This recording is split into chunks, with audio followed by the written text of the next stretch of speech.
পরমা আদিত্যর গোপন সম্পর্কের কথা জানতে পারল সুদীপা। হ্যাঁ বন্ধুরা, আমরা এমনটা দেখতে পাবো অনুরাগের ছোঁয়া ধারাবাহিকের আগামী পর্বগুলোতে।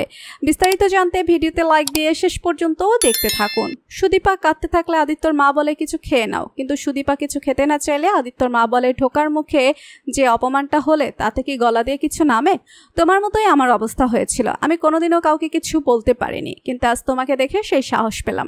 আচ্ছা, তোমার যখন সময় হবে তখন খেয়ে নিও, এই বলে সেখান থেকে চলে যায়। ওদিকে পরমা তার বাবা মাকে ফোন করে খবর দেয় যে আদিত্য বিয়ে করেছে। এদিকে সুদীপা একটা লাল কাপড় থেকে গলা চেন ফেলে সেটা তার পিসিকে জিজ্ঞেস করে এটা কার।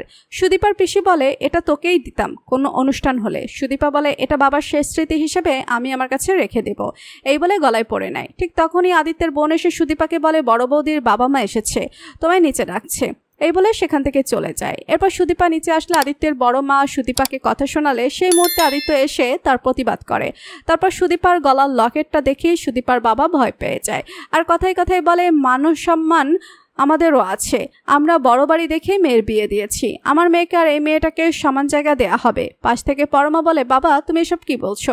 তখনই সুদীপা পরমার বাবাকে বলে আপনার হয়তো মনে নেই, আপনার মেয়ে আর আমি একই জায়গায় ট্রফি নিতে গিয়েছিলাম, আপনার মেয়ের থেকে একটা ট্রফি আমি বেশি পেয়েছিলাম। তখনই আদিত্যের বড় মা সুদীপাকে বলে এই তোমার শিক্ষা নিজেকে এভাবে জাহির করছো, এই বলে সুদীপাকে কথা শোনাতে থাকে। এরপর পরমার বাবার একটা ফোন এলে সেখান থেকে বেরিয়ে যায় আর পরমা আপন মনে ভাবতে থাকে বাবা তো কারোর সাথে কোনোদিন এমন ব্যবহার করেনি, তাহলে আজকে সুদীপার সাথে এরকম ব্যবহার কেন করলো? তোমাদের কি মতামত লিখে জানিয়ে দাও কমেন্ট করে। পরবর্তী আপডেট সবার আগে পেতে সাবস্ক্রাইব করুন আমাদের চ্যানেলটি।